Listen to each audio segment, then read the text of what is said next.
Okay, so we're on the Bucky call for the weekend of 11/26/27 in the States. This is Thanksgiving weekend. And we're going to be continuing our discussion of grunge, the Grunch of Giants. And here we go. Susan, how are you feeling and what do you expect out of today's call? I'm busy, feeling very grateful. I have a little bit of a turkey coma getting ready to start because I made myself a turkey breast since I didn't get to cook for everybody else. So I had lots of turkey. Cats had turkey for dinner. Anyways, I am excited to get to more of a comprehensive overview of how things actually work and looking for more application. Anu, how are you feeling and what do you want to get up of tonight? I feel great. By the way, a few days ago, I had a call from Anne Tham. Really? She was in South Africa, she was attending a wedding and she called me from the airport when she was boarding a flight to go to KL via Singapore. But anyway, we had a good chat. She told me that she had a very, very nice time in South Africa. So yeah, that's cool. She said if you could, she will join us on Sunday, but I think that, it has been just hectic. But she will be there, next week. Cool. Anyway, I'm grateful. I'm happy to see you guys all healthy, not having overeaten. And the turkeys still surviving. And I look forward, for us progressing on the Grunch of Giants, looking at how actual it is in reality, and what can we draw to improve our livings and the livings of others and further. Joe, how do you feel? What do you expect? I feel blessed to be here with you three. You are part of my gratitude journal, and definitely something that I was thankful for over the holiday, something that I will always be grateful for. So, for that, I'm excited to be here. And I'm looking to continue with Grunch of the Giants. This is definitely giving me a new perspective on Bucky, a little bit different than what we've read in the past. So looking to continue to learn. I am going to have to go in and out. I have to make another call for a friend who is in a very difficult situation in the hospital.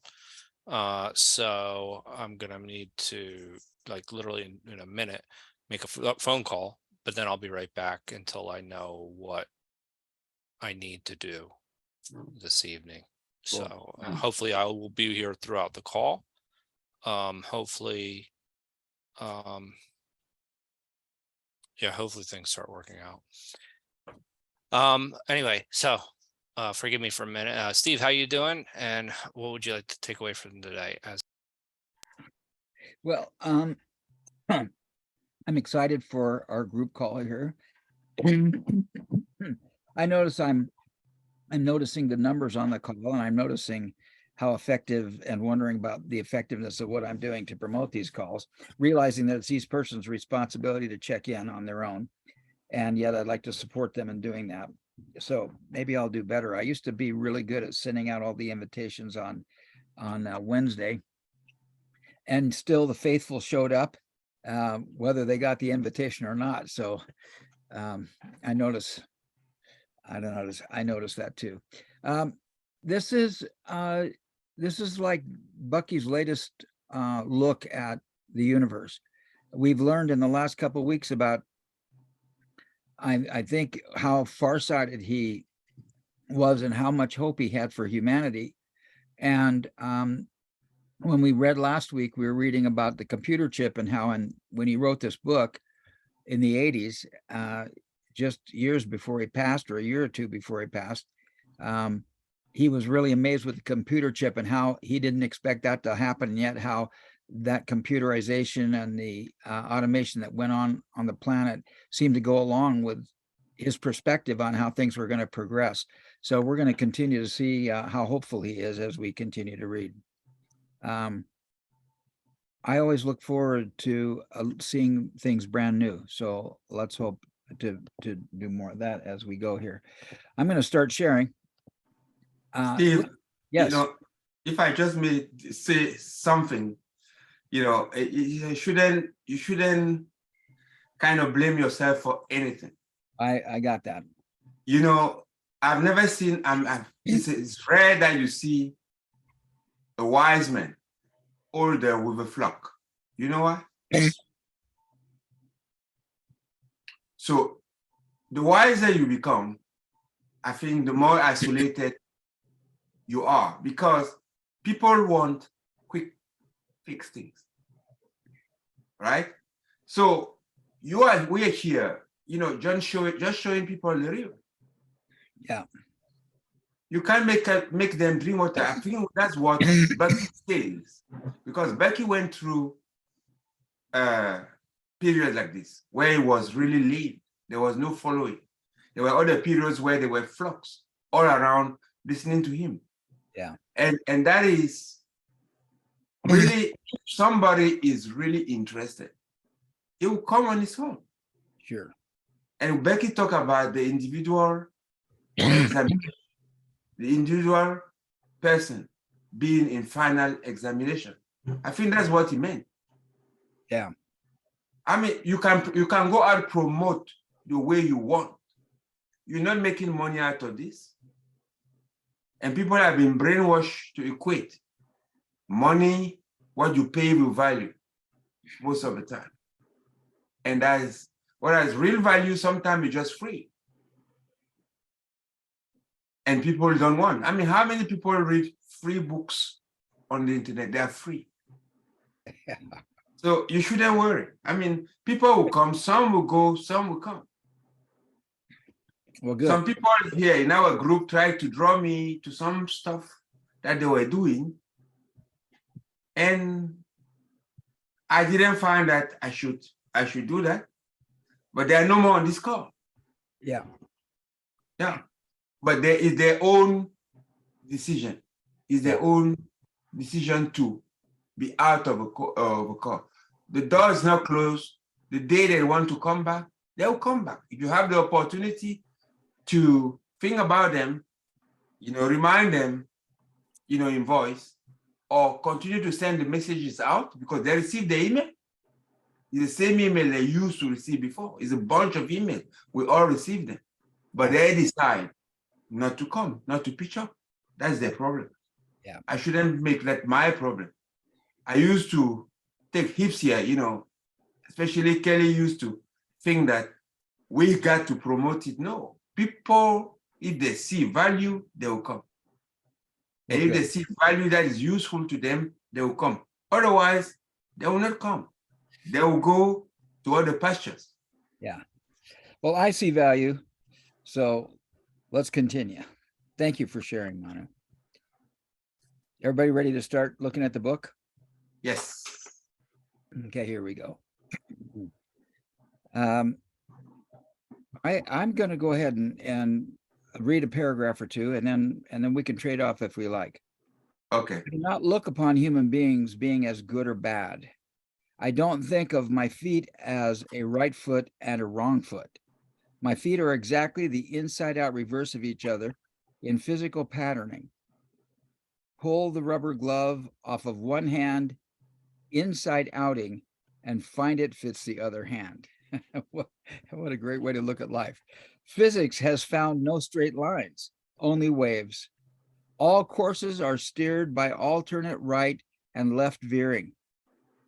This is successive reapproximation. I see the human sense in the same way. They have to be humans to perform all the right-left evolutionary inner functionings. Comments or questions on that? I made a couple comments as I read. I hope that's okay. Any other comments? I think it's fundamental. If you really want to learn, there is what we call equanimity. You remember that word? Yeah, oh yeah.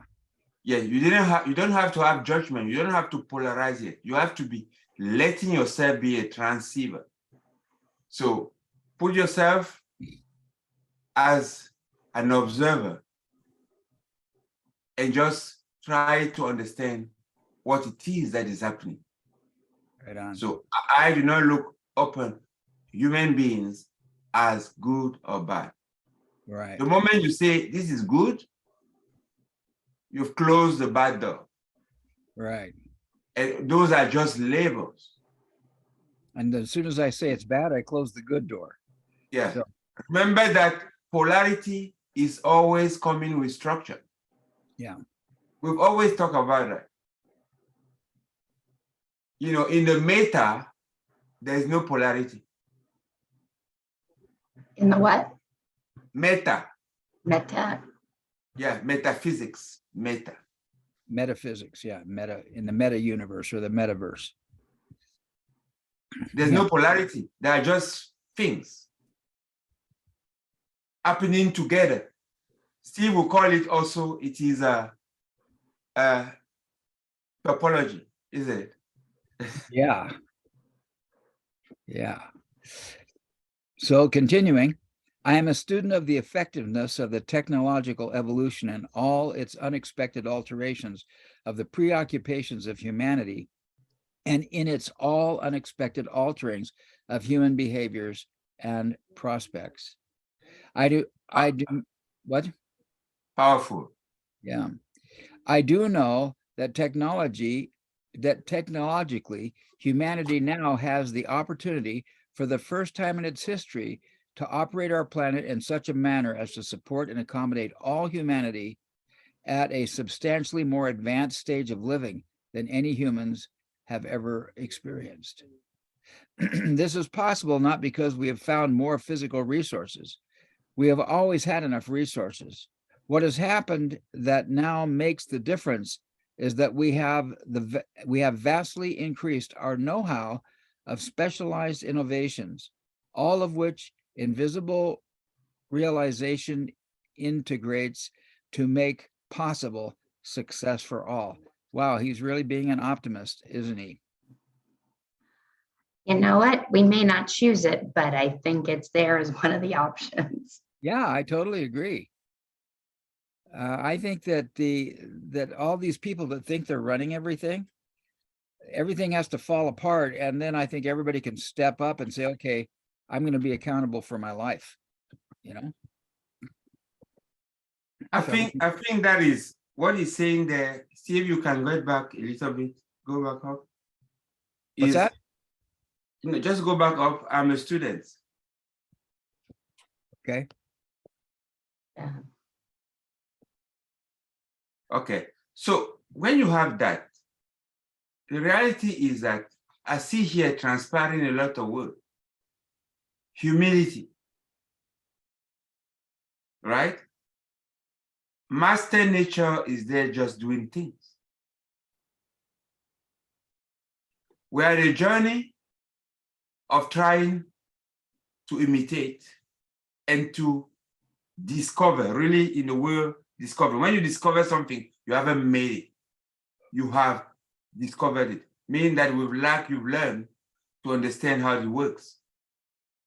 And this is very, very, very important in terms of education. I go back to our discussions, you know, in other forums where we're talking about how do we make it effective to enable somebody that is a lay person or a young person in a place that is not technologically advanced to try to understand these principles and apply them into life.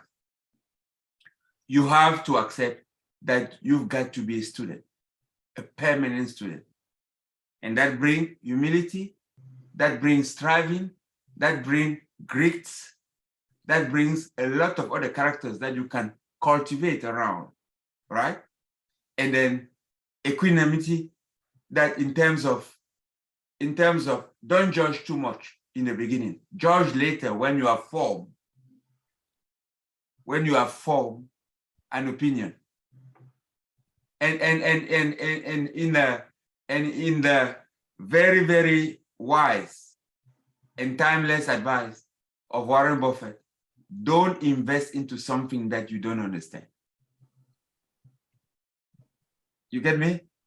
So take the time to understand at least the way it works before you commit everything that you have into it. That's what I think is important. It is that striving continuously to understand and to progress. And that is the like that. Every wise person has this kind of statement, in my opinion. Yeah. Any other comments there? I'll read this last paragraph and then we can start anew. I also know that this can be realized only by a technological revolution involving total spaceship Earth, using all the resources and know-how as an integral regenerative system, as in the design of any successful seagoing ship or any biological organism. Okay, Susan, do you want to read? Manu, Susan, you want to read this next? Let's go for it. Spaceship Earth now has 150 admirals. The 5 admirals in the staterooms immediately above the ship's fuel tank claim they own the oil. The admirals with staterooms surrounding the ship's kitchen, dining rooms, and food refrigerators claim they own all the food. Those with the stateroom next to a lifeboat claim that they own the lifeboats, and so forth. They then have an onboard game called Balance of Trade. Very shortly, the majority of admirals have a deficit balance. All the while, the starboard side admirals are secretly planning to list the board to port far enough to drown the port side admirals, while the port side admirals are secretly trying to move about the boat to the starboard far enough to drown the starboard side admirals. Nobody is paying any attention to operating the ship or steering it to some port. They run out of food and fuel. They discover that they can no longer reach a port of supply, Venice. Now, isn't that an interesting paradigm, a little metaphor of how the world seems to be operating today? That's the United Nations Security Council. Yeah. That's a metaphor. There are 5 permanent members. And Yeah. there were 5 at this time. There was US, the Soviet Union, there was UK, France, and China. 5. But you know, And then you have, yeah. well, he goes a little further and he says there are these other admirals that think they own the lifeboats. And some Yeah, those are the states. At Yeah. that time, I don't know what the United Nations, how many members they had, but probably more than 150 countries. You know, each Yeah. little country has, you know, its own admiral, which is his head of state. Now, remember that on the top, the 5, each of them had the veto right. So nothing can be done without unanimity. And they are cutting deals on the side. Sure. Right? The whole stuff is that they haven't realized that it is the same space ship Earth. Yeah. And I that think his we are on punchline, board. yeah, his punchline is nobody is paying attention to operating the ship or steering it to some port. Yeah. And he summarizes, they run out of food and fuel and they'll discover they can no longer reach the port of supply and the game is over. Yeah, fini. That's French. Right. Fini. Finito in Italian. You betcha. You want to continue, Susan? Sure. Humanity is now experiencing history's most difficult evolutionary transformation. We are moving away from a rooted lifestyle with a 95% rate of illiteracy. We are almost unconsciously drifting away from self-identity with our ages-long, physically remote from one another existence as 150 separate sovereign nations. Now the uprooted humans of all nations are spontaneously deploying into their physically integrated highways and airways and satellite relayed telephone speedways into a big cityway station. world around living system. Right. He's being very prophetic there. But you know what? That's I dare say this. Bucky was so optimistic that he just saw one side. I don't know. He's pretty much seeing the other side here. Yeah, because the education came, but people are being prisoner of TikTok, being prisoner of Facebook. Yeah, this is 40 years before TikTok and Facebook. And yet, Exactly. except he's still pretty, this is pretty aggressive right here. Manu, do you want to read those couple paragraphs? Yeah. We may soon be atom bombed into extinction by the preemptive folly of the political puppets, administrators fronting for the exclusively for money-making supranational corporations, weaponry industry of now hopelessly bankrupt greatest weapons manufacturing nation, the USA. Want to continue? If not bomb terminated, we are on our ever swifter way to becoming an omni-integrated, majorly literate, unified spaceship Earth society. Okay. The new human networks emergence represents the natural evolutionary expansion into the just completed 30-year in its building world embracing physical communication network. The new reorienting of human networking constitutes the heart and mind pump flow of life and intellect into the world at risk. The world integrating networking of self multiplies and accelerates, never traveling as a tourist. I myself have been induced into 48 complete encirclements of our planet. And everywhere I go, I meet more and more people whom I have met elsewhere around the world. Ever more widely traveling, literate, well-informed individual discover that they and a never faster increasing number of other humans are becoming intuitively aware that life is breaking them out of the ages-long anonymous life patterning of the behaving drone.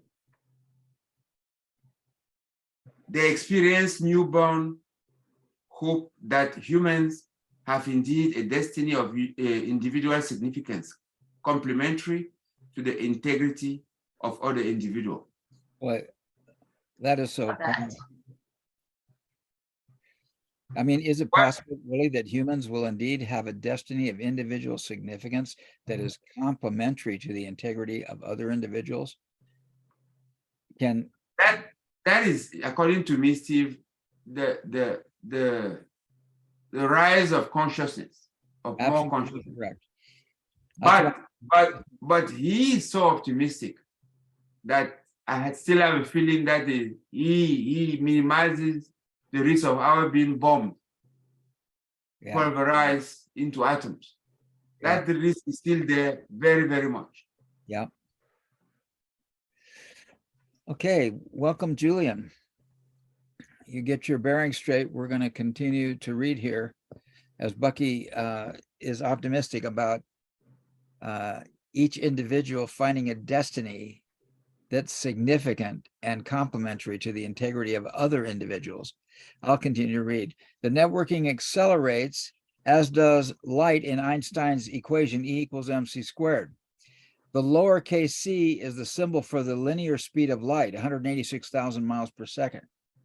When not reflectively focused, light expands omniradially as a sphere.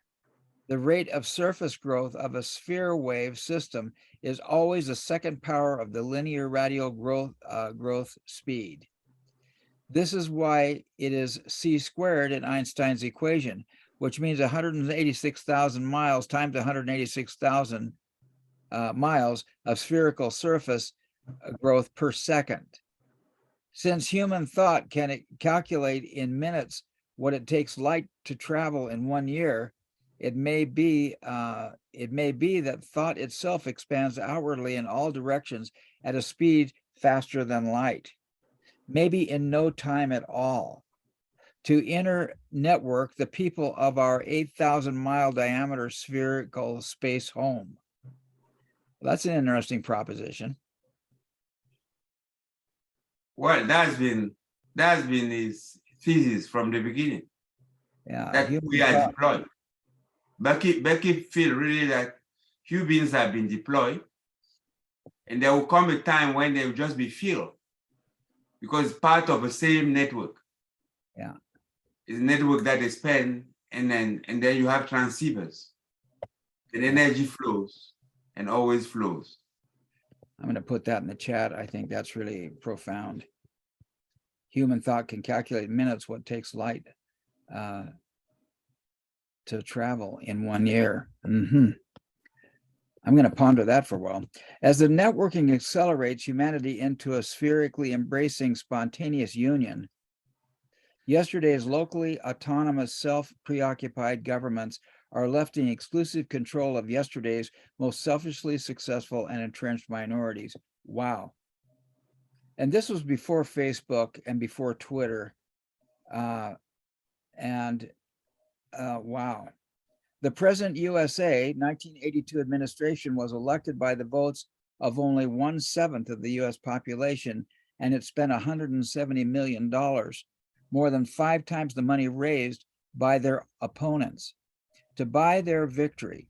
The network's people, aware that a US presidency cost $50 million, a senatorship $10 million, and a representative seat $5 million, observe that the TV era governments are corrupt, wherefore they spontaneously abhor and abstain from further voting. Wow, I think they just spent $100 million for a Senate seat in this last election in the US. Yeah, but he's talking there really seriously when it changed. Is Carter, Reagan victory over Carter in 1982. Yeah. 1980. It was a watershed in the US, because there had been, it was time like the time that we have today, because there were disruptions of patterns of a world in big ways. Yeah. The US from Vietnam to Nixon decision in 1971, to high inflation, to stagflation. And in the actual fact, a very, very capable president as the president of the US at that time. That was Carter. Yeah. He was a very, very capable man. Yeah. And there comes President Reagan with California and the money flush and simple ideas, right? Very few words. Simple, yeah, he had very simple ideas, and he knew how to write. Because I mean, you talk about Reagan taming inflation. Actual fact, it is, and I was listening to it again recently. It is Carter that told Volcker, do whatever that is required, I will support you. And he racked up interest rate, short-term interest rate, to 20% in the US, 20%. Today at 6%, people are crying. In 1980, 81, the interest rate, short-term interest rate in US are 20%, 20. I made a lot of money in real estate while that interest rate was so high. Yes. So and Carter paid that with his presidency. He lost.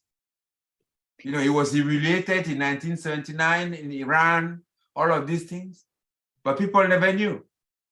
Well, It was related later. Yeah, in fact, most current political pundits think that Carter had one of the most ineffective presidencies, and he was really proud that There were no wars during his administration, but he only lasted 4 years so they could get the other guys in there. So Yeah. it's quite the thing. Susan, you But want I was going, my main, sorry, Steve, Okay. I'm sorry, I went the other way. But my Okay. main stop was this one. You remember that formula, E equal MC squared? Right. And where he's using the metaphor that thought might be faster than light itself, Right. right? Right. Light is material, right? It has a wave energy, it has a particle wave duality. That's right. Yes. So because it has weight, there's equivalence. But now, think about it. In our brain, how do we function? How many brains do you have? I mean, type of brain at least. Think of can man.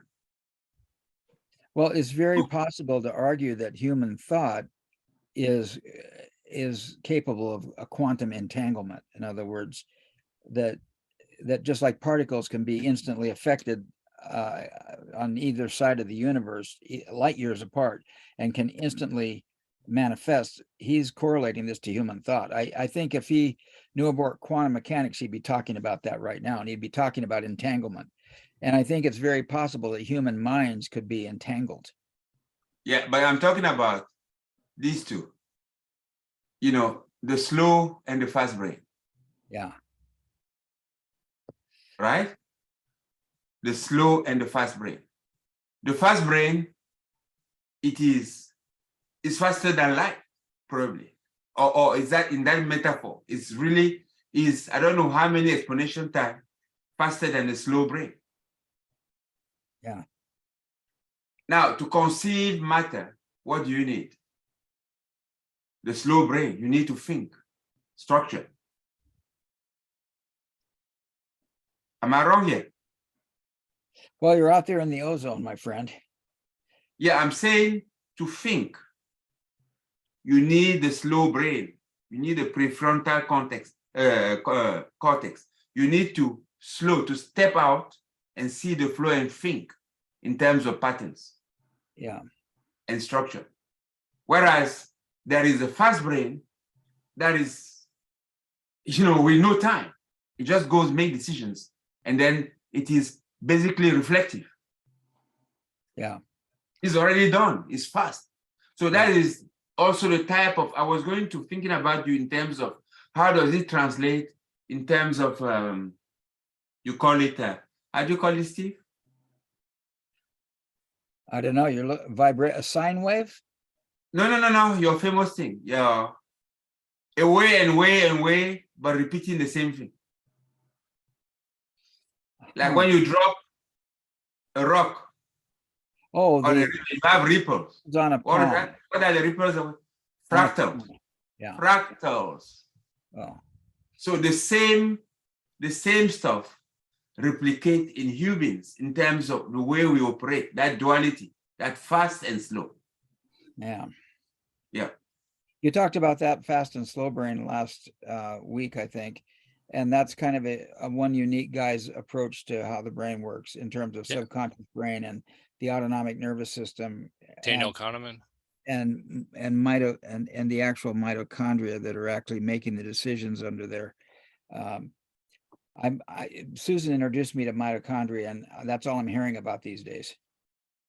It's really interesting that just in the past few months, I'm hearing echoed around mitochondria as environmental sensors. Yes. And they are making biochemical changes, energetic changes, long before we would ever have a chance to perceive and make a conscious decision. Right. And go ahead. Well, it's just interesting how the flow can be going along, and then some of these ideas come up, and then all of a sudden they're in 3 or 4 of the different podcasts I listen to. Right. They'll all kind of come bouncing out at once. And I think this is what that whole idea of that connectedness of thought, that as soon as the thought is possible, it's the 100th monkey Idea. sort of idea. Yeah, It's super cool. very cool. Do you want to read on gradually, Susan? Gradually discovering that the networking abandonment of the voting booth was the true cause for their claimed, quote, overwhelming majority, end quote, the incumbent administration, fearful of a potential rejective voting tidal wave of their internetworked world people, will probably try in vain to block networking. Because networking is apolitical and amorphous, it has no cells to be attacked, as did the communism of former decades. The fearful sovereign nation politicos will find that trying to arrest networking is like trying to arrest the waves of the ocean. And he wrote this before people were kicked off of Twitter Yeah, and found Rumble. but I mean, they're trying They're trying still, huh? trying to censor, they're trying to quiet. They're trying to get to 1980, Orwell's 84. You know, Pragu University, the guy who started that, Richard Prague, I think is his name.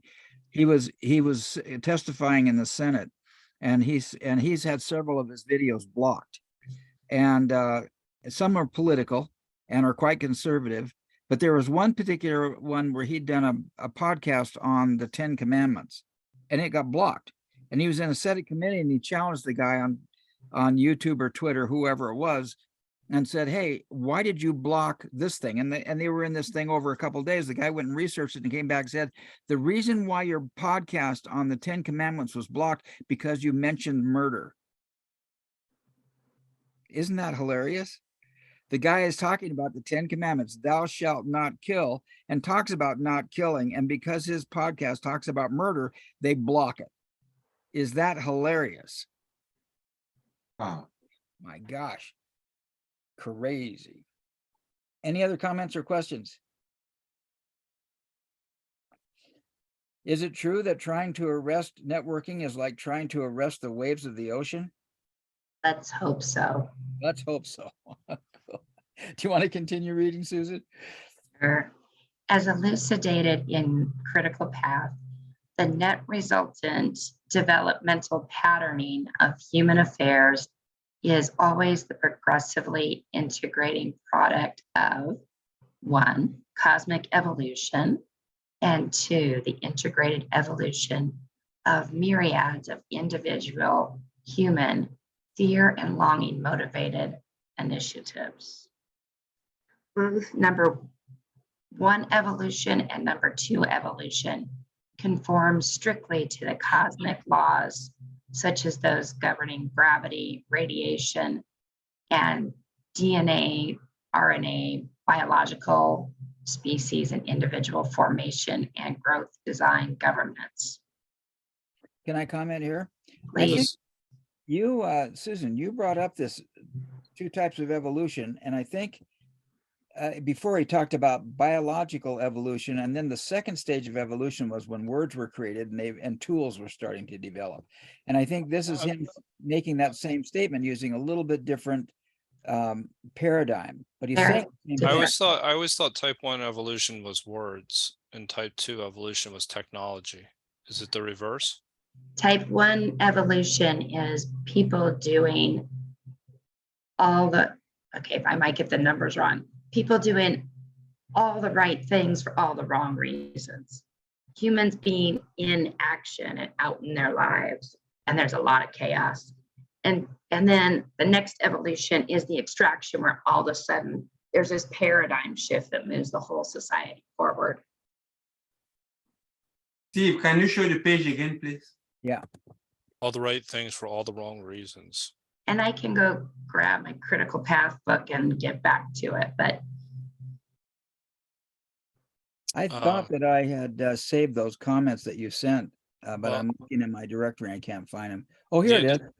I found it, Susan, what you'd sent out before. So here comes a Word document. and he references himself in Critical Path. So this is that, and let's go back to this. I remember this. Critical path, page 217. Here is class 2 evolutionary trending that seem to result from human initiative taking or political reforms that adjust to the changes wrought by progressive introduction of environmental altering artifacts.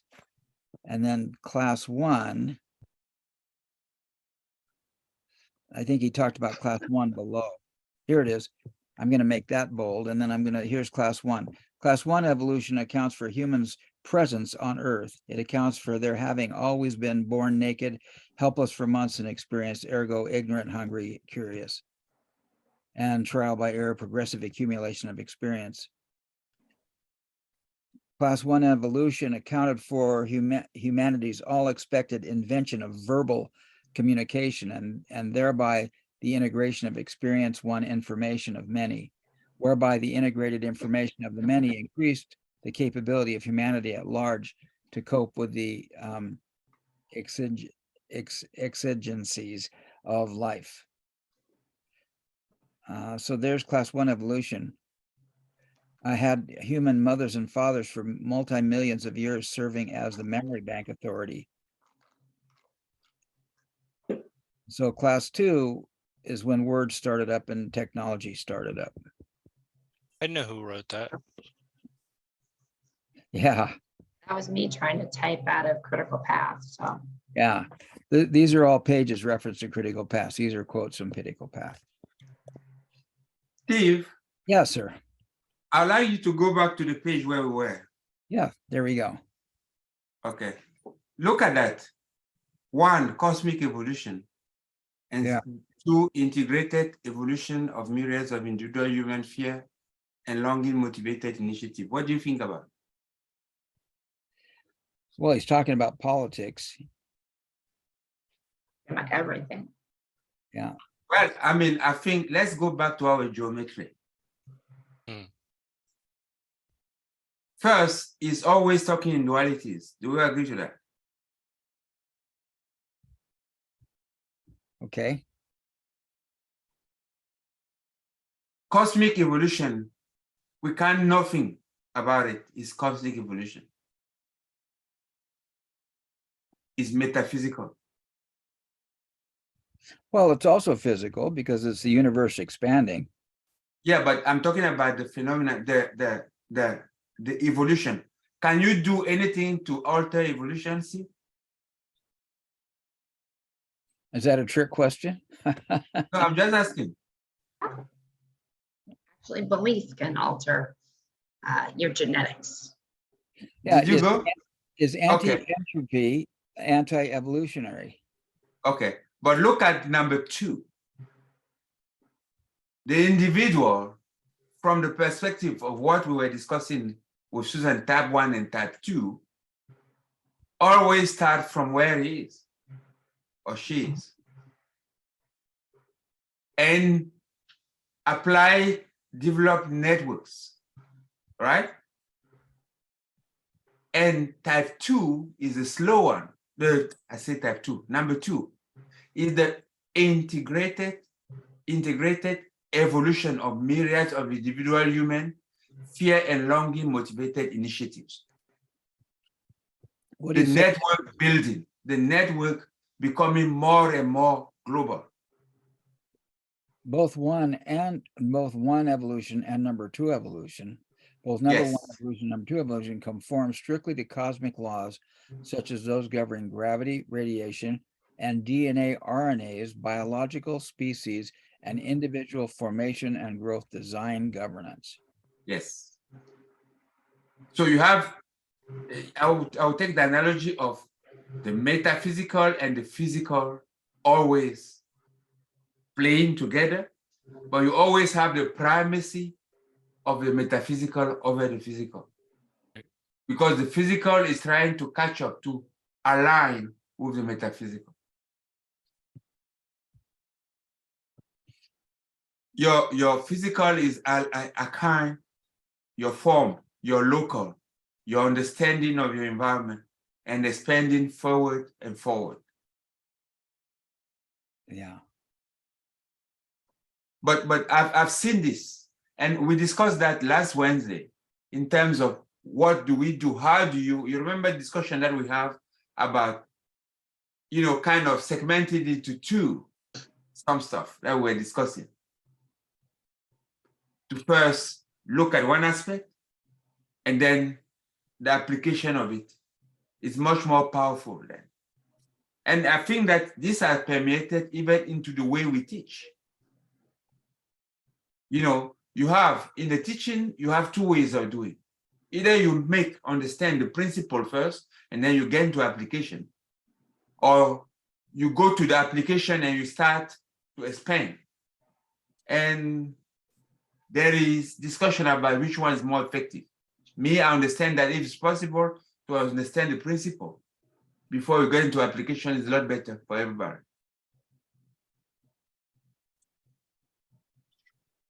Okay.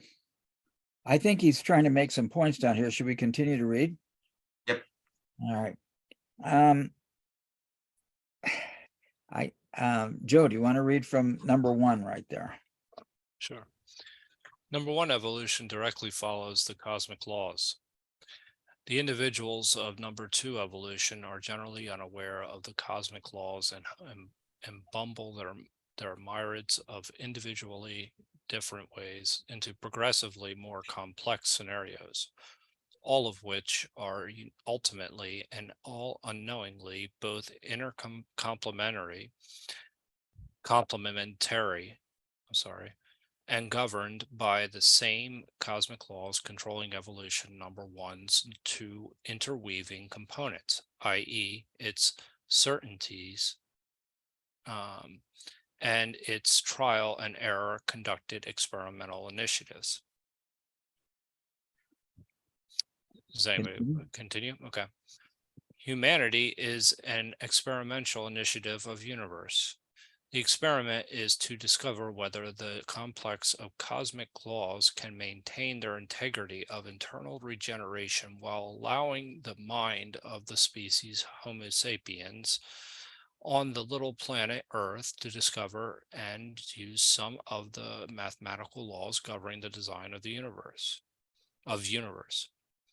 whereby those humans can by trial and error develop subjectively from initial ignorance into satisfactorily informed, successfully local universe monitors of all physically and metaphysically critical information, and thereby serve objectively and satisfactory local universe problem solvers and sustaining the integrity of eternally regenerative universe. Whew, I'm not sure I understood much of that last paragraph. No, I didn't get any of it actually. So the whole big picture show is using cosmic laws. The experiment is for the whole rest of the cosmos is, can they survive? Can the cosmos survive allowing Homo sapiens to bumble around until they find a couple of these relationships and start to employ them, but they're employing them in their local environment and from their local perspective and their very, very selfish perspective. Can the whole universe sustain that and see what comes out of it? I think that's a good explanation, Susan.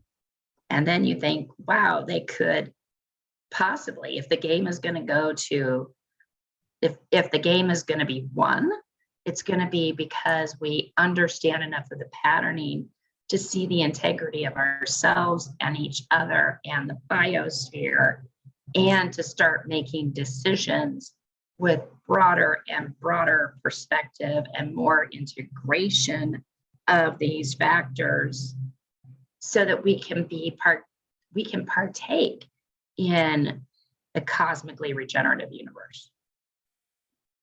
But I think the most important sentence there is humanity is an experimental initiative of the universe. Absolutely. And Yeah. it puts you right back to Hitchhiker's Guide from the Galaxy. Mm. It comes with this, is that the pale blue dot is a small lab. Right. It's a small lab where, and it's been up till now unique. We haven't discovered any other planet in our solar system or beyond where there is what we call life in the form that we see. So it seemed to be, the opinion taken by Bucky that universe is carrying an experiment, has built this stuff, has deployed qubits, because it talk about deployment. It's like a military operation. We're deploying some stuff. Yeah. Meaning that you are dispersing something around, and then you are looking at its evolution. Even the word evolution, kind of has some kind of connotation of that experiment, isn't it? Yeah. Otherwise, what is evolution? It's evolution from what to what? Yeah. Do you want to continue to read, Susan? Sure. Trial and error evolved steering wisdom does not accrue to shifting the rudder angle violently leftward from an equally violent rightward course steering error. Evolutionary advance in trial and error steering systems is accomplished by successfully more delicate leftward rightward correcting of the swing over error. This progressive reduction of mechanical movement must, however, be preceded by forthright acknowledgement of the error and thereby the truth, which was being hidden by the erroneous assumptions of yesterday's false self-pride rationalizing. Is that trim tab? Or That would be a great, would be a great clip of trim tab. Wish you could send that to your politicians. Yeah. No, it is, to me, is a trim tab is Steve successive Reapproximation. readjustment. Yes. Successive And it's also, reapproximation. That's what he's saying right here. yes.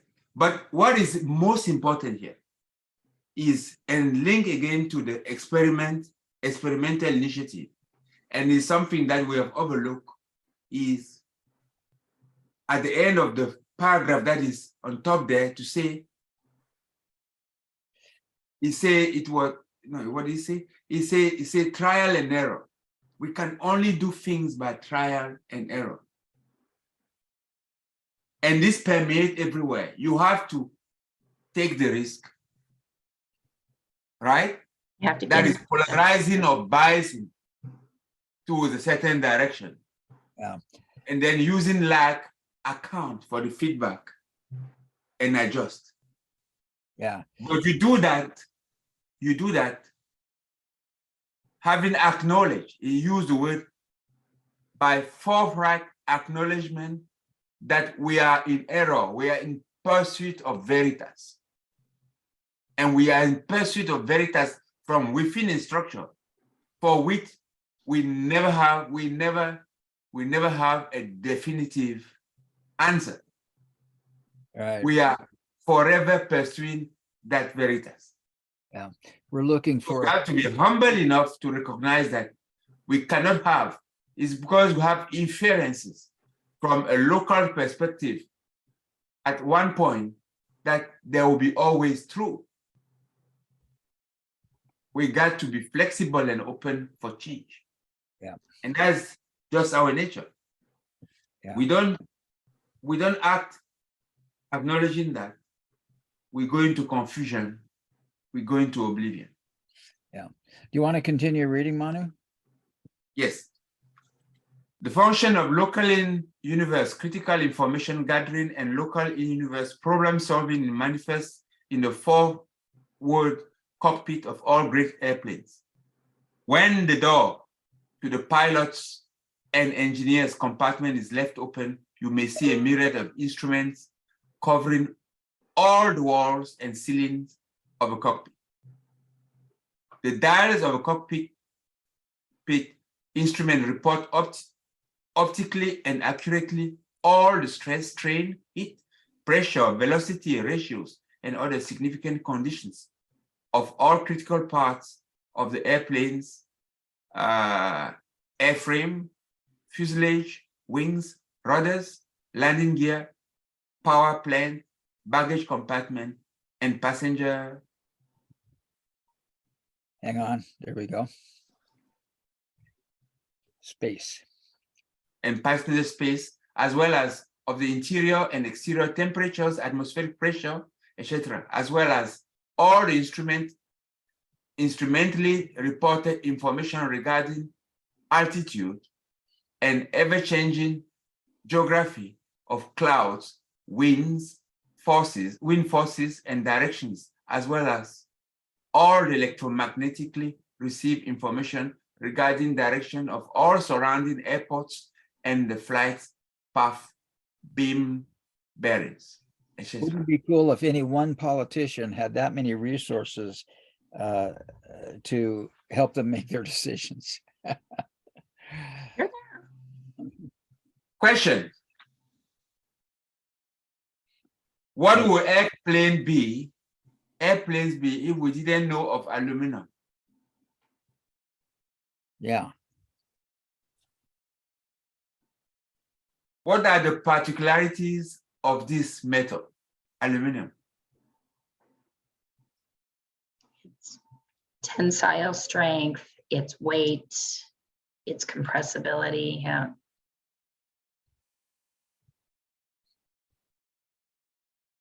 Yeah, it's good stuff. It is appropriate for a boundary. Is a very good conductor, is ductile. It is in terms of heat, it evacuates heat fast. It's not like steel. If you take steel and you put heat on steel, that heat is still there. Aluminum, if you heat it, it cools very quick, right? It conducts a lot faster and is light. It can float. So you have there a material that can be used for an appropriate boundary that is permissive to the information that you need, can be wired to show all of those copies, all of the things, and then that can float easier. And that can contain living things in a way that is sustainable.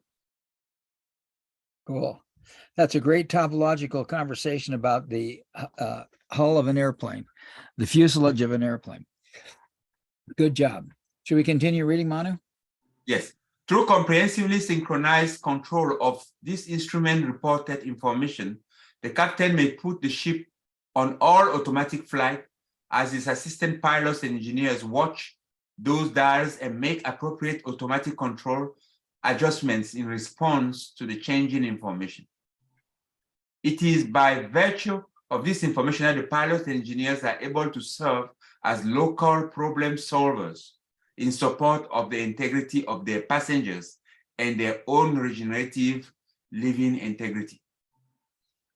This same critical information gathering and local problem solving is in sustainment of the integrity of regenerative systems, is also performed by the electromagnetic instruments airport tower controllers, who deal with a myriad of variables of wind and speed directions and aircraft holdings, approaching landing, taking off, holding, ready to take off, and on-field runway taxiing planes, each plane worth millions of dollars, each packed full of beyond pressibility human cargoes. All these high velocity, vast risk, complex pattern controls of pilots, controllers, and engineers are special case pattern of the generalized local information gathering and local problem solving in support of the integrity of eternal regeneration.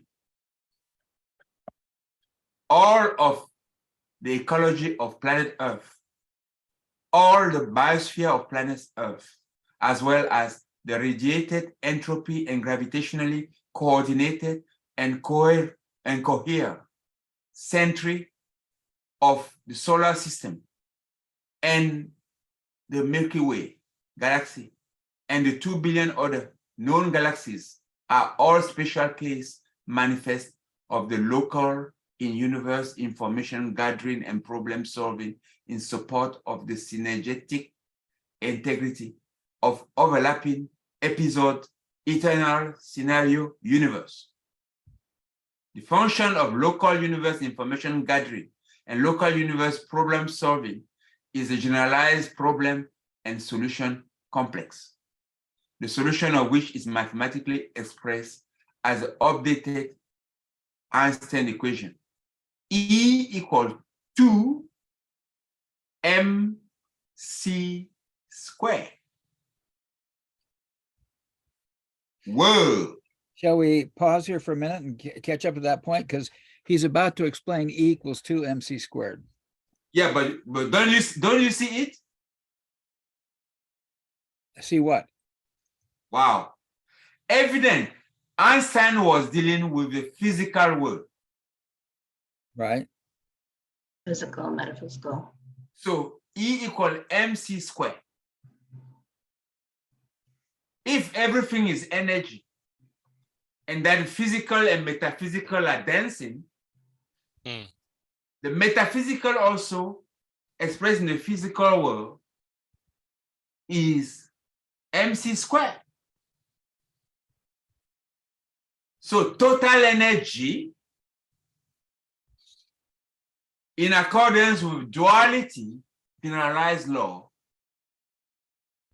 is 2 mc squared. And he's about to explain what that means down below here.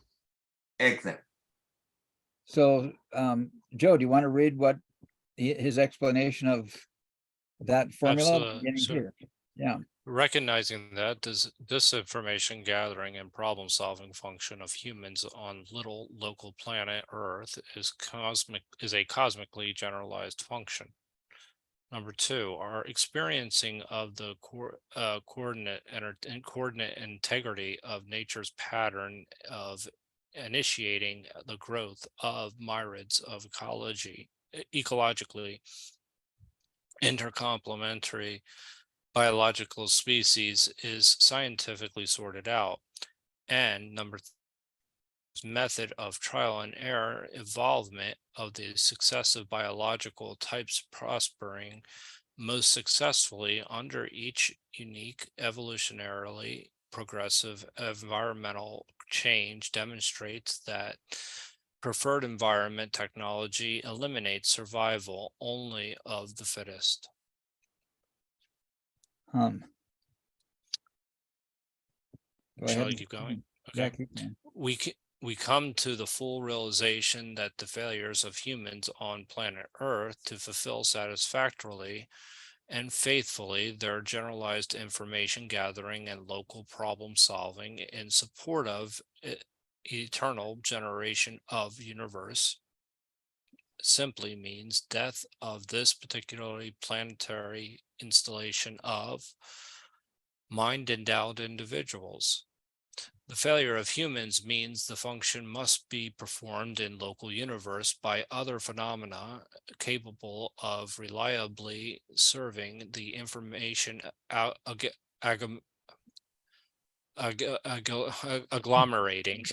What a word.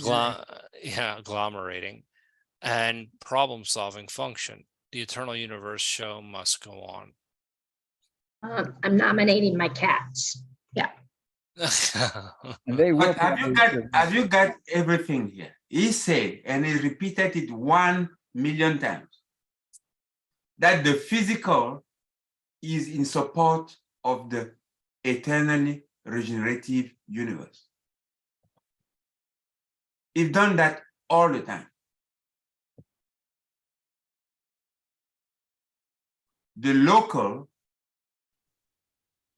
is in support of the general. And the general always have primacy over the local. Although gravity is twice locally stronger than radiation, radiation will prevail. If said in so many places, So if all the physical activity, all the myriad of the integrated are in support of the game of the universe that is eternally regenerative, it is going on, whether you want it or not. Therefore, the total is a double of what we know. Because the two are always playing in cadence. They're always playing like this. So at every time, that total, what we know is a visible part of the total. And that visible in, I'm not talking about quantity in nature plane, is equal to the invisible. So it is like when do you remember in algebra, the imaginary number, Susan? Hmm? And the imaginary operator? Yeah. Yes, and when you wanted to represent the vector, the electromagnetic vector, you say there's a real part plus the operating from plus J, operator J, that is imaginary time the imaginary quantum. You remember that? No. And the square of the total is the square of the real part plus the imaginary part. How comes it that cosine square plus sine square is 1? Why? Because they're complementary functions. Yes, because there is an imaginary part. Cosine is the imaginary of the sine. In natural fact, no, the sine is imaginary of cosine. When you are on the linear axis of electrical, there is a perpendicular axis of the magnetic. Yeah. And the resultant is in between like this. It is the electrical square plus the magnetic square is the resultant square. It's constant. And if the resultant is a square, is 1, you get me? And because the game of universe is eternally regenerative, it means that it is eternally balanced all the time. It's eternally balanced. So if you know the real part for 1 as Einstein's equation, E equal mc squared, then the other part that you don't see is also 1. So you have 2 in total. Do you understand what I'm saying? I think so. You're saying that one MC squared is visible and the other MC squared is subvisible. One is sine and the other is cosine. That's the analogy. Yeah. How do you understand? Why will you understand electromagnetic and not this one? What? Because it's an actual. Why will you understand the electromagnetic and not this generalized Bucky's formula? Because I'm dense. No.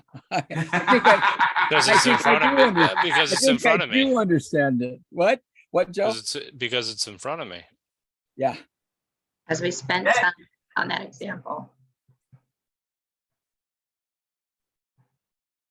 In square, in physical, in spheres. Remember, let's go back to the basic. The duality is a duality. You can take a duality of 2 spheres. Right. It's 2. It's not 1.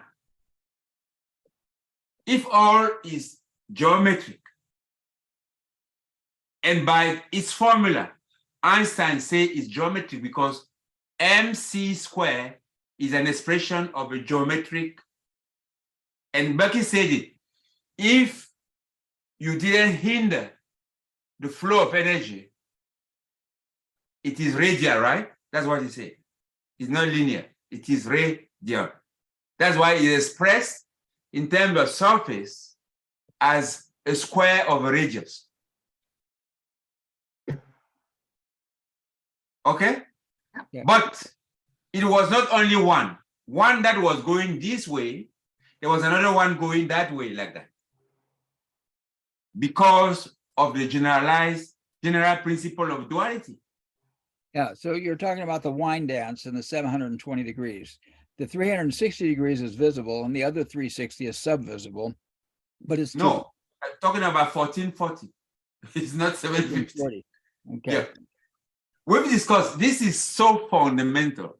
And if you neglect it, and it's so subtle that a lot of people neglect it, the duality.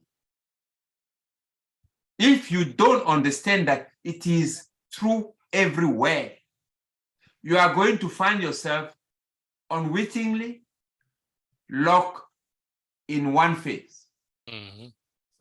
And you wouldn't understand. When Bucky jumps from E equal m squared to E equal 2m squared, MC he's squared. talking about the energy of the eternally regenerative universe. The universe that we know is flowing, is evolving, but it's evolving to where? We've discussed here about the black holes that is going and then appearing somewhere else. So this phase of expansion, and then there will contraction into through the eye of a needle, and then expansion again. That is the concept. Because if you say evolving, it is evolving in a certain direction, right? It's doing this, but it's evolving. Where is it going to? How will it regenerate? It's always been there. Before the Big Bang, was there no world? Mhm. I mean, I'm saying again, before the Big Bang, was there nothing? It was nothing? It was super compressed. Exactly. So we have to be humble to accept principle. And that when they say it's true everywhere, and then we are in this way, we have to be submitted to it. Cool. Let's continue to read. Joe, you want to continue there? Sure. Is it when individuals shunt? Yeah. When individuals shunt the comprehensive cosmic regeneration into exclusive advantaging of only their own survival and enjoyment, and succeed in prolonged local short-circuiting of cosmic regenerativity, they disqualify the invention human as a reliable function of regenerative universe. They are just as irresponsible in the cosmic system as the company employees who pocket the cash register contents for their own account.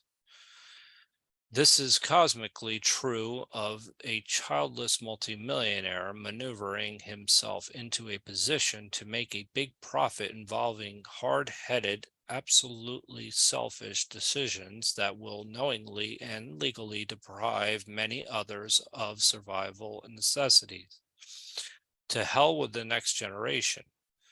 Which deal will win him the applause of other powerfully rich individuals because it makes them feel more comfortable about their own summa cum selfishness. Yeah. Okay. Wow. What do we have today? That's what we have today. Yeah, essentially that's the system. We have an oligarchical, kind of system. And I like the metaphor at the beginning there. If you pocket the cash register Yeah. of a day, will the company still be? Yeah. Well, I think What does company mean? Company. A company is a social invention to designate people that are in together for traveling, for a time being together, isn't it? I was just talking about that actually. well, and isn't it interesting how it's true? Everybody will acknowledge that if an employee takes the cash out of the cash register, that's a theft. But that nobody's looking at the pharmaceutical that creates a quantity of insulin for $100 and sells it for $400. And as a result, some people can't get insulin, but the company makes a profit, and to expand and give more insulin out when it's needed is not, it's communist. It's a bad thing to do because we have to protect our corporate profits. And that this paragraph just talks all about that. To hell with the next generation. Wow. Okay. You want to continue, Joe? Yeah, absolutely. So if you ignorantly believe there's not enough life support available on the planet Earth for all humanity, then survival only of the fittest seems self-flatteringly to warrant magna selfishness. However, it is due only to humans born state of ignorance, and the 99.99% invisibility of technological capabilities that they do not recognize the vast abundance of resources available to support all of humanity at an omni-high standard of living. We have now scientifically and incontrovertibly found that there is ample to support all humanity. But humanity and its leaders have not yet learned so insufficiently convincing degree to reorient world affairs in such a manner as to realize a sustainable high standard of living for all. Well, I'll continue to read if that's okay. Sure. Okay. I like sharing it. There are three powerful obstacles to humanity's realization for its omni-physical success. Number one, the technical means of its accomplishment exist altogether in the invisible realms of technology. Number two, the experts are all too narrowly specialized in developing the invisible advance to envision the synergetic significance of integrating their own field's advances with other fields' invisible advances. And three, the utterly different successful ways of metabolic accounting, dwelling, self-employing, cooperating, and enjoying life are unfamiliar and non-obvious. Can you explain that, Steve? Yeah, I'm thinking about the gig economy. Number three is talking about a gig economy, isn't it? The utterly different successful ways of metabolic accounting, dwelling, self-employing, cooperating, and enjoying the life are unfamiliar and non-obvious. I know guys today are making a living in 3D video games. They live in their video games. They make money doing video games. They have nothing to do with real life. They're totally self-employed. They're cooperating in their little group, and they're enjoying life, but it's unfamiliar, non-obvious. Does that have something to do with it, guys? What do you guys think? Personally, I think number two is more important. I think I see that as the crux of kind of what Bucky has really talked about for a long time, and this idea of, and I wish Anne were here for that, is this idea of being too specialized, which enables all the other things that we talked about. It enables the employee to only look at things from a company perspective, from a very narrow perspective, as opposed to looking at it from a comprehensive perspective. And, kind of when you have a mass educational system that is based on the fact that you're working, just creating specialists that don't see the entire whole, don't see the whole, whether that's intentional or not, we can argue about that. Inevitably, you're going to have people that are acting in a way that the system prompts them to act, as opposed to the way they actually wish to act or should act. I think that some of the people that do have that comprehensive overview have decided to leave wedges between segments of people so that they can selfishly siphon off more for themselves. There's enough here for everybody, but we'd have to want to have everybody be cared for. Yeah. And that's why actually comprehensivity is one of the more important concepts of Bucky's, actually. And I think that one of the problems is a lack of trust in human beings. And this is what I'm encouraged by these very local experiments about universal basic income. And when they've tried that, I haven't seen the actual results. But I mean, I haven't seen overall comparative results long term, but I know I've heard success stories about people in a community getting a basic income, and where many people predict that everybody just turns into a lazy couch potato. They don't. When they have resources to go out and get an education or try or do something new, they tend to do it. This is the Star Trek mentality, right? We don't need money anymore. We just need everybody to do what they're inspired to do. But somehow It's a we don't- gradual process, I think. yeah, I think it's a gradual process that has to happen through sure. through negative income tax first, but that's just the thought. But Bucky's all it say hinges on the individual. Is there any turkey left? Yeah, the individual. Inside of the fridge. Oh, How will I call it? Plastic bags. Positioning decision to position himself into the realm of exchange. We talk about universal income, Steve, but the big problem, the spanner in the world is the bosses trying to manage that, what it is. And I think that deep in the individual, is not earned, so no value into it. If the individual is not motivated into pushing himself forward. You understand what I'm trying to say here? I think so, but there are some There statistics. have been a lot of experiments where money has been thrown to people, to masses, and they just become more and more wanting. Yeah, but I Wanting. don't think that's true. I think that like in America with COVID, everybody got this extra money. And for the first time, millions of kids came out of poverty. And things started looking good. And now people are getting more choosy about their jobs. I'm not convinced that the statistics is that if you give people money, they turn into potatoes. I don't think that's true. No, I'm not saying systematic.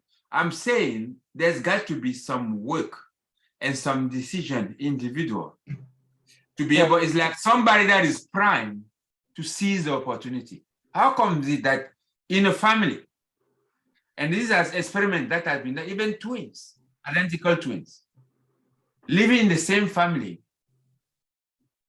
some progress and some not. True. Why?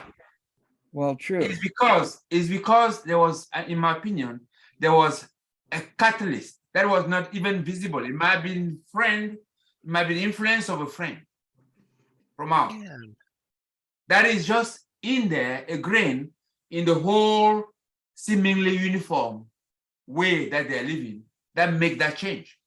And that triggers the innate desire that we have to improve our lot. I believe that innately we're born with that longing to improve. It is something that is in our operating system. I agree with that. And I think that if you just give people a chance, they don't sit on a couch.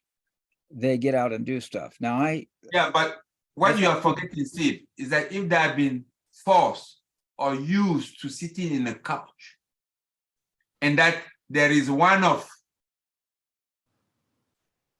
gift like that, remember gravity is twice. Well, the As statistics strong locally, yes. So the chance is that they will channel it into something else. Well, the statistics in COVID in America show that the free money that went out actually did amazing good. Yeah, there were people that abused it. In fact, there are people who got $1 million loans. Rich people got $1 million loans to buy yachts with that money. but poor people took that money and bought food and started taking care of themselves. So I just don't think we have I don't think we have the unbiased data that we need to know to be able to condemn humanity, or, I think we give them a chance and they'll show up. So No, but Steve, I'm not condemning. I'm just saying, take what it is today now. A year after COVID, or 2 years after, right? yeah, What do you have? What is the cost of living in the US? well, you also In have people- comparison, I mean, if you look at the power, the purchasing power because that's what is important. well, What is it's- your that's purchasing power? complicated. That's complicated by inflation factors and a bunch of stuff. What we're seeing in America now is people are starting to unionize. They're unionizing against Amazon. They're unionizing against Starbucks coffee. They're starting to say, we want a living wage. And I think Yeah, that's but a good, that's not what I'm talking about. I'm saying there's been the experiment of the check, right? It's gone out.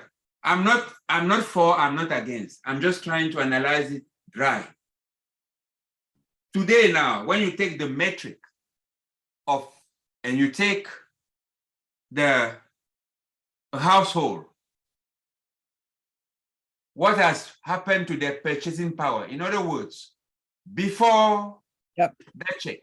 yeah, but there's been there's some good arguments that purchasing power is down because inflation is up. But if you look at the cause of inflation, corporate profits are a big factor in that inflation.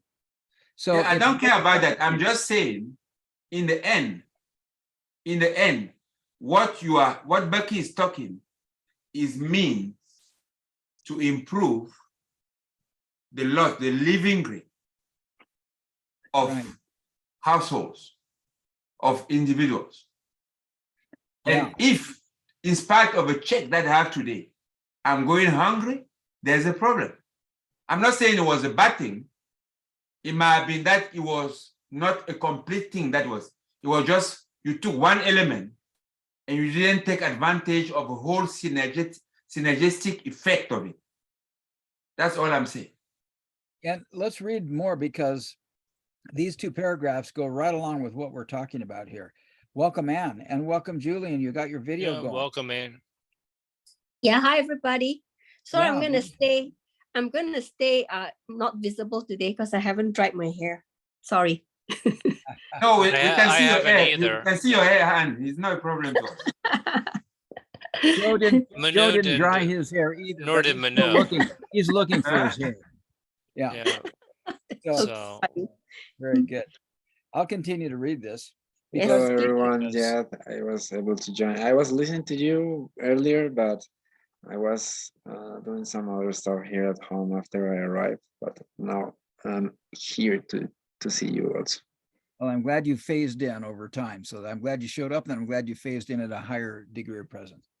Because of ancient arms accomplished seizure. Now, this is profound what he's going to say down here about landlordism.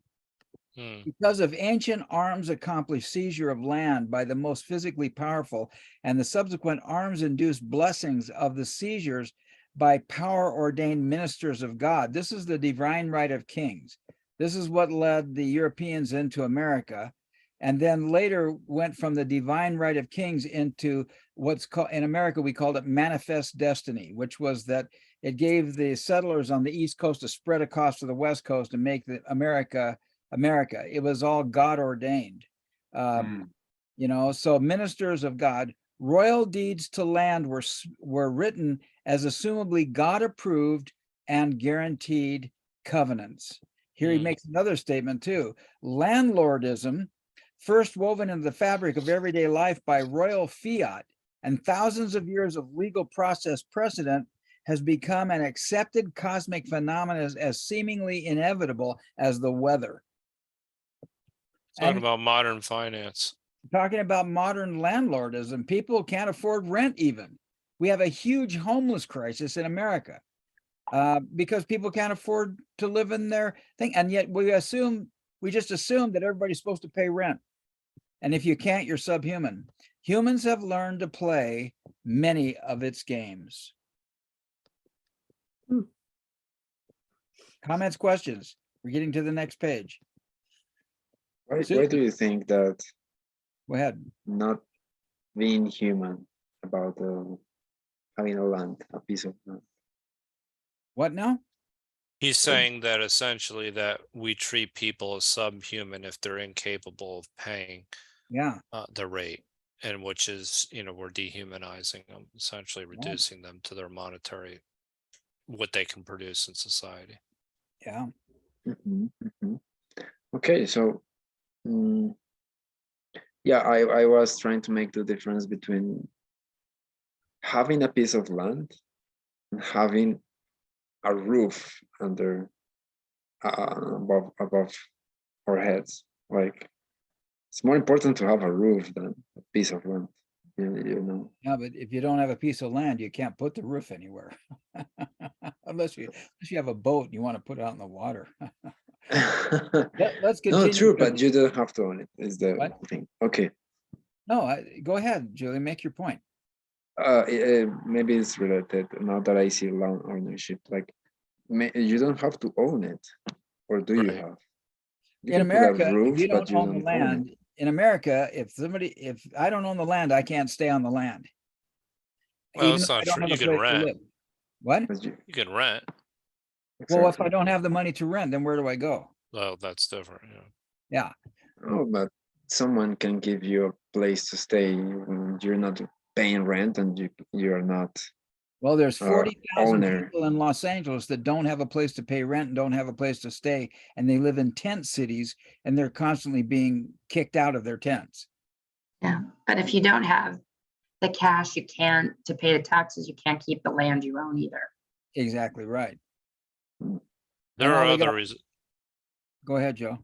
No, I mean, there's a lot of reasons for shortages as well, too. I mean, it's a very complex problem. Well, Native Americans never understood how white people thought they could buy land. Native Americans never understood that. And here we go. Land ownership, quote, and its omni-dependent comprehensive thing ownership involvements and their legal documents perpetuations constitute the largest socioeconomic custom error presently being maintained by a large world affairs affecting segment of humanity. He calls land ownership an error. Nothing new about all that. But what is new is that humanity has gone as far as it can go with this significant error.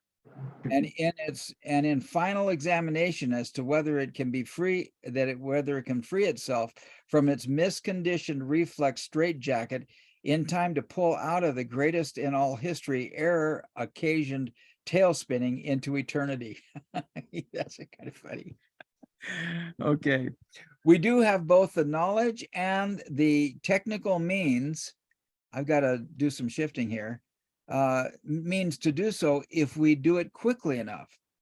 That is what this book is about.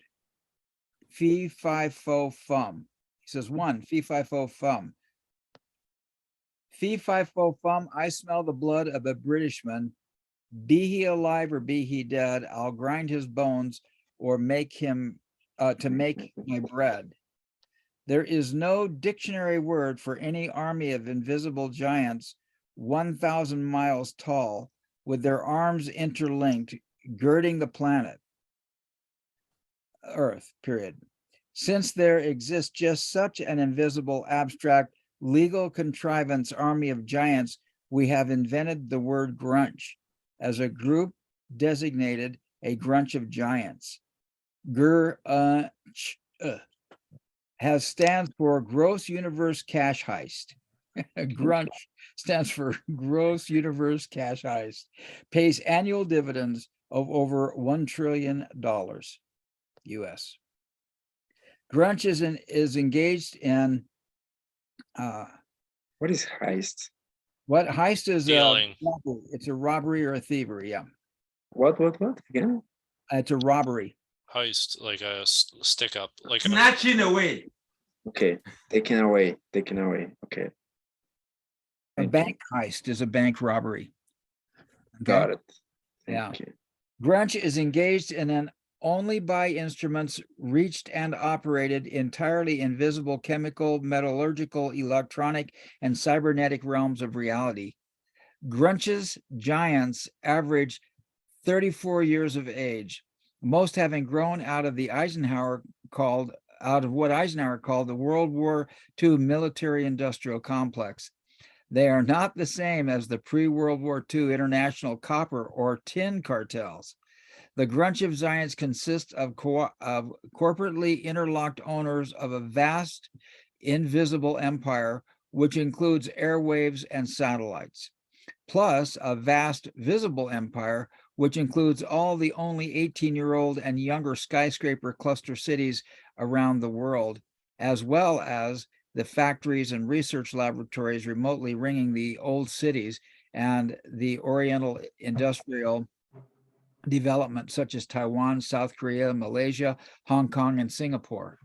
It controls the financial credit system of the non-communist world, together with all the financial means of initiating any world magnitude mass production and distribution ventures. By making pre-graduation employment contracts with almost all promising university science students, it monopolizes all the special theoretical know-how to exploit its vast inventory of already acquired invisible know-how technology. I'll pause. Any comments or questions on that? Steve, you knock out, you say you pause. You what? You knock out the audience and then you say you pause.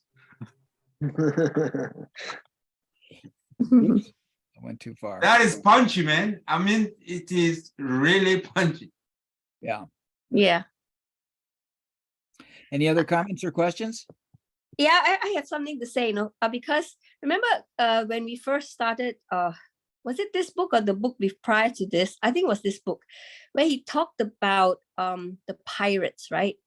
It's Pirates operating of the- manual for Spaceship Earth. Yeah, so I really like that because right now I'm beginning to see how that can be utilized to kind of level the world, and the best place now, if you want to play outside of this grunge, is to play in the world of pirates. Yeah, and of course people can use the world of pirates to grow the $1 trillion wealth, like as in the what do you call it, that the family Rothschilds, for instance, right? But I can see it can also be used to play the other game, which is literally to level the playing field. Okay, so a lot of the things we're doing now, I'm looking at ways to do it in such a way that it's outside the purview of the control of governments. Yeah, and yet it falls within the control. But then when you really look at it, you're looking at playing it outside in that 3/4 of the world that has no rule. There are no rules. No, the laws are not there. There are no laws there. I really, really like that. And in order to handle this grunge thingy is about getting more people to play in that field. Yeah. Yeah. And So, I think you're part of that, Anne. I think you're part of it. He says right here, by making it monopolizes all the special theoretical know-how to exploit its vast inventory of already acquired invisible knowledge. It takes these students and sucks them in. And you're doing something where people are becoming entrepreneurs and they're not buying into the system. Go ahead. Yeah, I'm going to share something with you because we just kind of solidified what we wanted to do over this 2 days ago, because one of the things what we are working on is to change out the way education online is done. And I think we're done with having teachers being video recorded teaching. We're moving into a space where students are teaching students. And there's a big gap in the space of learning, which is the revision side, right? And kids will know how they want to learn and they will help their friends learn in a more exciting way, right? And the whole process of what we're doing now is the raising of funds. We're not going through the traditional ways. It's going to go through NFT. And the NFT is both, you see, I'm learning all the terms, right? The NFTs are going to be based on utility, and there must be usage of it. It's not just art that gets blown out of proportion where the value is concerned, but we are using the use cases and utilities. That means application of NFT. So I'm working with people right now on making this available, and please keep it within this because we haven't launched this, but we are working on this idea where the students no longer just, because everybody wants them to learn and earn. People want to give them credits as like the tokens in a game to encourage them to learn. But we're going to go beyond that, because the best way to learn something well is to teach it. So the kids are going to teach, learn, and earn. So that's the direction we're going. And from doesn't matter what age they are, they will earn money. At the same time, the teachers who guide them will also earn. And this will level it all out where the education is concerned. It doesn't matter whether some kid is poor or whatever, they can do it. And we're opening it up further down the road to all education systems anywhere in the world, so the kids can figure out how to help their friends learn, and they can also earn. Like, we're talking about real currency rather than gamified tokens where they can't take out in terms of money. Yeah, just to give you an idea, that's the latest that we are working on. And I've got this our Indonesian partners on board as well. The other thing we realized that we can literally do out there, which is the greatest leveler, social economic leveler, is actually entrepreneurship, because it doesn't depend on academic abilities nor social economic abilities, and you can really start it with nothing. And Julian is doing this with refers with me in Colombia, but I realized that all we need to do is sound the gong and put it out to I think the Teach For across the world would be very interested, especially the alumni, to help, because they are very keen to help the B40s in most countries. We will sound the gong for them to take it on in their country to make this available to, and that one, it doesn't fall under any what do you call ministries of education, because nobody knows what to do with that at the moment. So right now we're working towards running the thing and making the leveler happen outside of that quarter of the world that is governed by this grunge. Yeah. So I'm just letting you know that these sessions every Sunday has been very critical to us figuring out what to do to see how to impact the children. So I'm not sure if it's making sense, but I'm very excited because this is the direction we're going now. Definitely, and it's exciting and fantastic. But make no mistake. Yes. On is up running, there will be regulation. Sure. But this regulation, make no mistake. Make no mistake. There will be, there is government is going to come in and say regulation.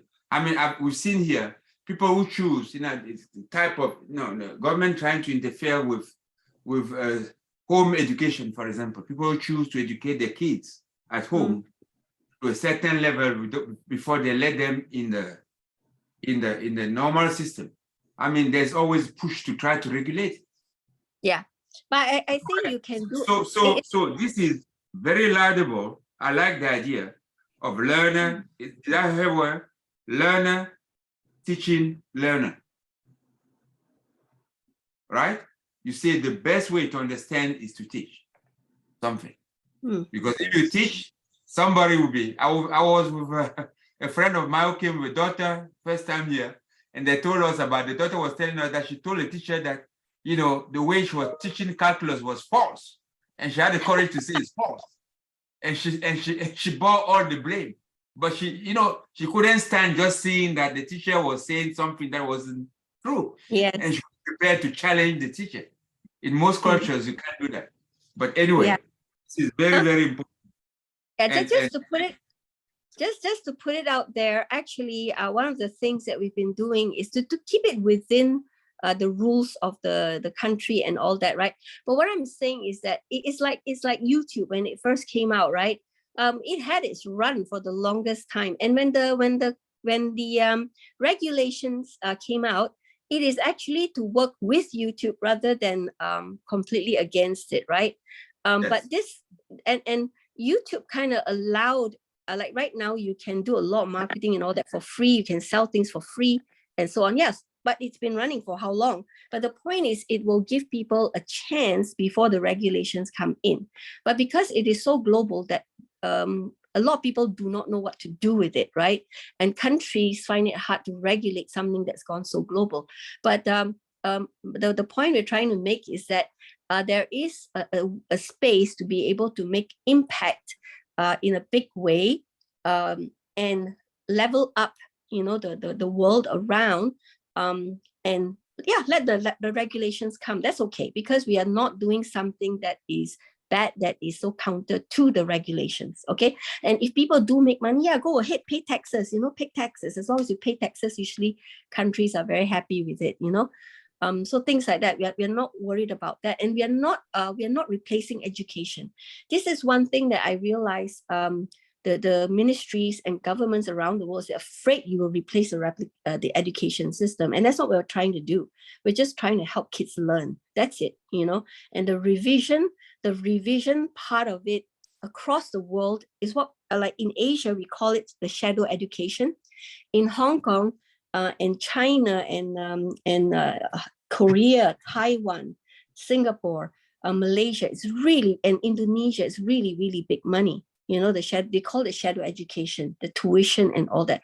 But you're using a very, very old system, which is using tutoring, which has been around for a few hundred years, right?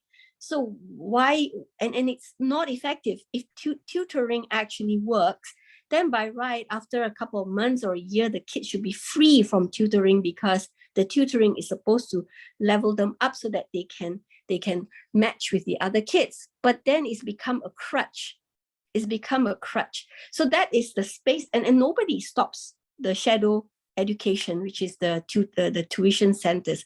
So that's the one that we're trying to replace. And so it's not to go up against the education systems anywhere in the world, so actually aid it. Okay.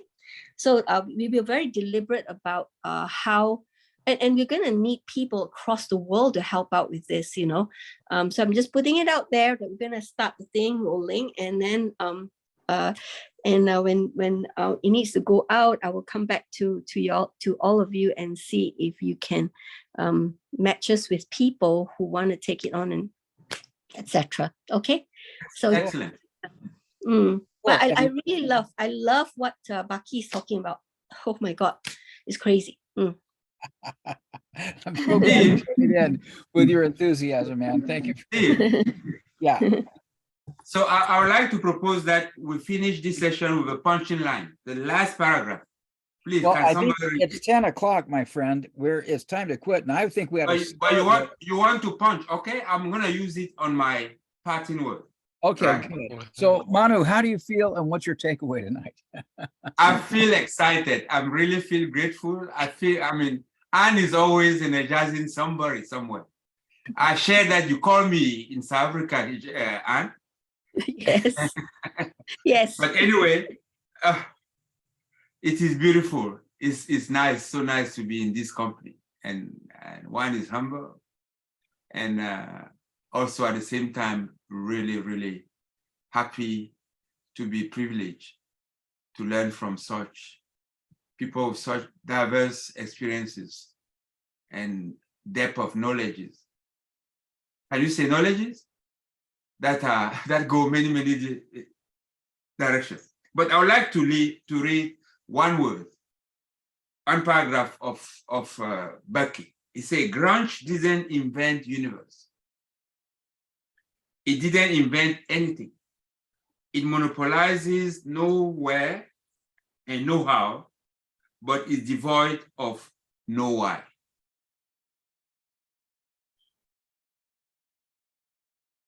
It is preoccupied with absolute selfishness and is guaranteed gratification.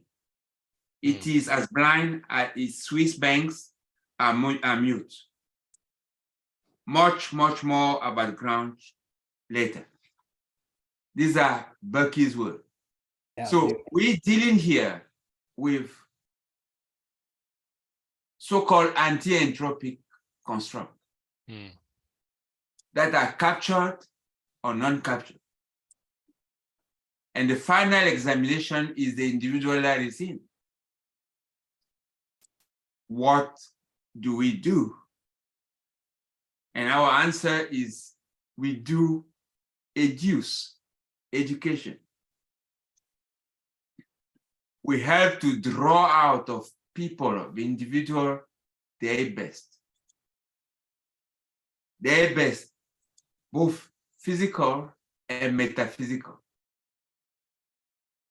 in order to build networks of, I would call them armies, networks of truth. That's all I'm satisfied on. I'll be happy to have locally somebody see the light and somebody appropriate the light to progress and light some other people forward. That is a big thing that I take from all these meetings and this call that we have. So, Anne, how do you feel? What do you take away? Okay.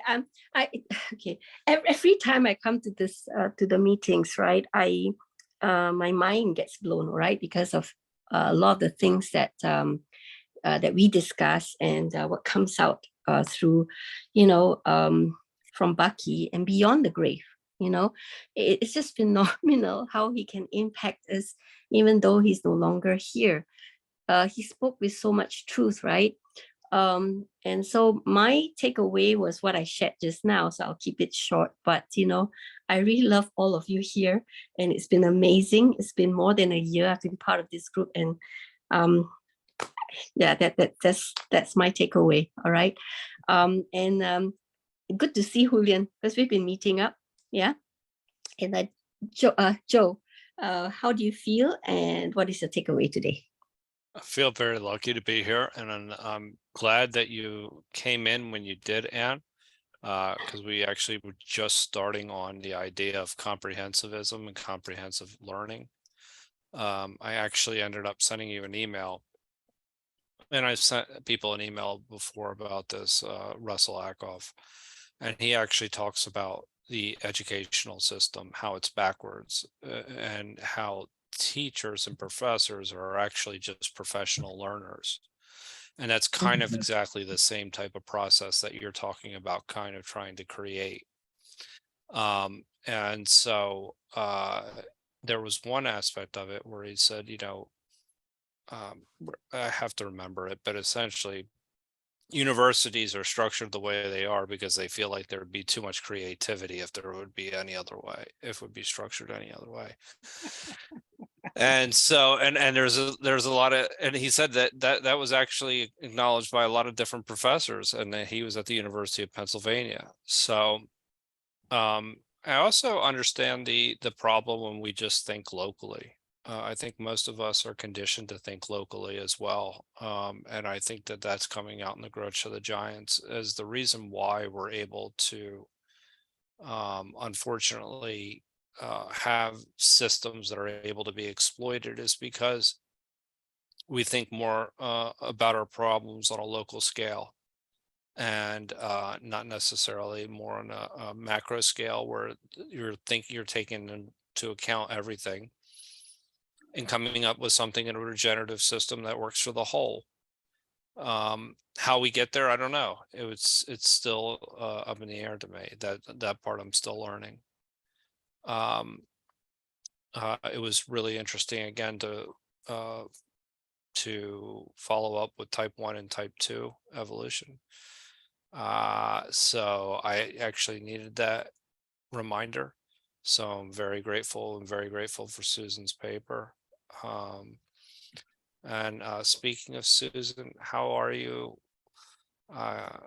And how do you feel? And what are you taking away from today? I feel very blessed, not only by Bucky, but by all of you. And when we start to talk about the chokehold that Grunch has on our society today, and then Anne and Julian drop in. And it's like, oh my gosh, here's this next generation answer of how to address that by investing in youth, by applying these ideas. And I'm so excited by the way that they are doing it. I continue to kind of work through how I can apply them in my own life and in my own setting, not just locally, but also as a global citizen. And but I'm excited to learn more about what you got going on.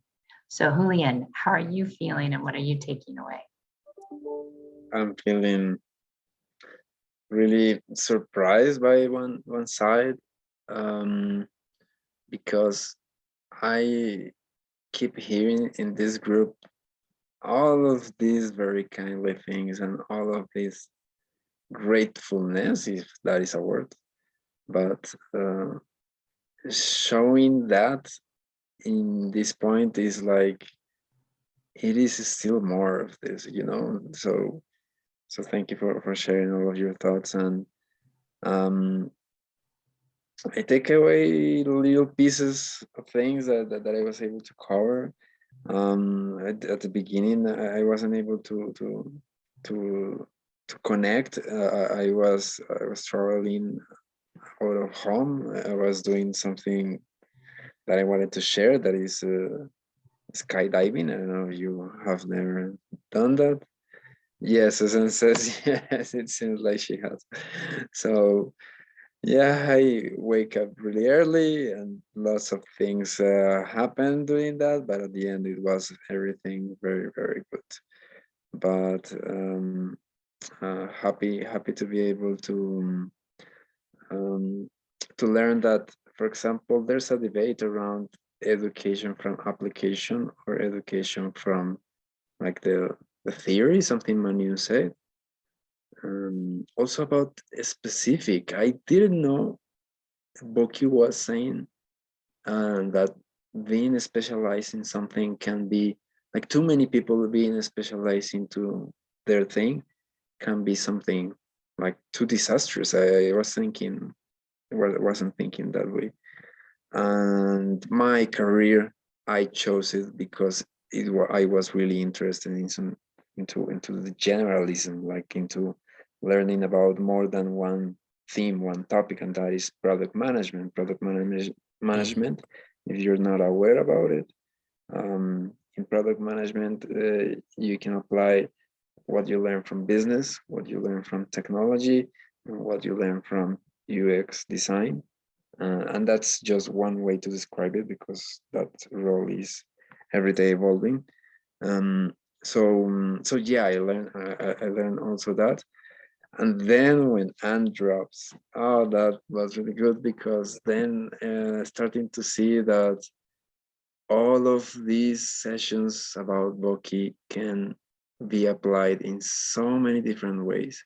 And we can find our way. And I cannot imagine what could happen if more people know about this. Like, how will they start applying that to their lives? So, yeah, this is something really, really interesting. So, I'm grateful to be able to get in the wave. I don't know how to call it, but let's say it that way. So thank you for that. And I see all of your comments. I didn't have to read them, so thank you. Let's go. I think John, it's only Stephen left. That's correct. Yep. Okay, Steve. So how do you feel today? And what is your takeaway?